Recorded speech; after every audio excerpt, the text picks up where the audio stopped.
काय सगळ्यात मोठं विद्यार्थ्याचं नुकसान होणार आहे। काय झालं 61 ते 90 असं म्हणून 3 शिक्षक दिले आणि 61 ते मी एकच सांगतो त्यातलं उदाहरण एवढं सांगत नाही बसत 61 ते 90 पर्यंत त्याच्यातही त्यांनी किमान मर्यादा 76 ठेवली म्हणजे जर 75 जर असन तर तुम्हाला 3 शिक्षक भेटणार नाही 2 भेटन। आता 70-75 विद्यार्थ्याले जर 2 शिक्षक दिले तर शाळा चालन का?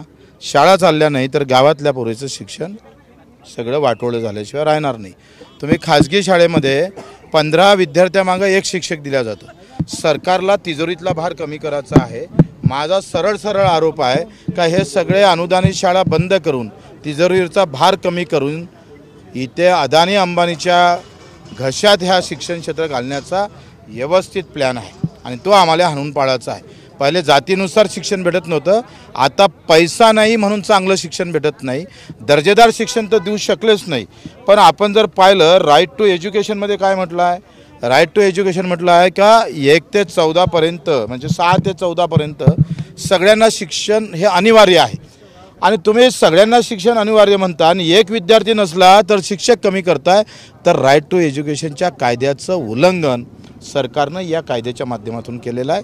त्याचा आम्ही विरोध करू आणि हे जर तातडीनं हा शासन निर्णय मागे घेतला नाही, याच्या दुरुस्त्या जर केल्या नाही तर पुढचं आंदोलन थेट शिक्षण मंत्र्याच्या मंत्रालयात झाल्याशिवाय राहणार नाही।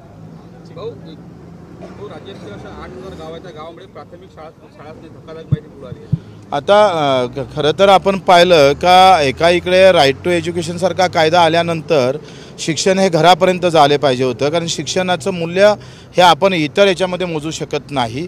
तुम्ही रस्त्यासाठी साधं जर नागपूरची आपण बुलेट ट्रेन आणली 60,000 कोटी रुपये दिले। आता वर्षाच्या बजेटमध्ये जर आपण पाहिलं तर शिक्षणामध्ये फक्त 2,000 कोटी आहे। 60,000 कोटी 10 वर्षात फक्त 20,000 कोटी खर्च व्हायचे।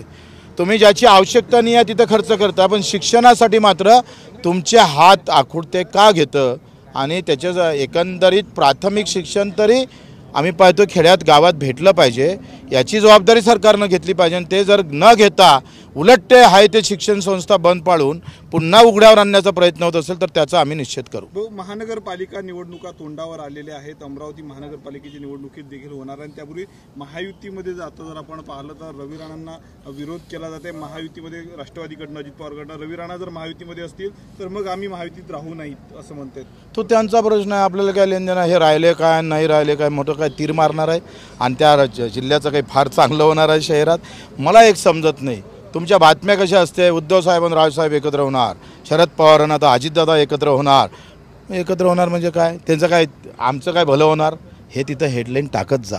काय हे एकत्र झाल्यावरही कोणाचं भलं होणार नाही, त्या दोघा भावांचं होईल नाही तर काका पुतण्याचं भलं होईल, सामान्य जनतेचं भलं काय होणार आहे?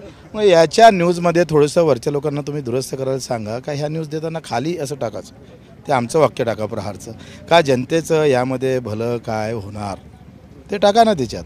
आता ते राष्ट्रवादी एकत्र लढतोय का भाजप एकत्र लढते तर याच्यामध्ये तुम्ही काय मुद्दे काय आहे, अजेंडा क्या आहे तुम्हारा?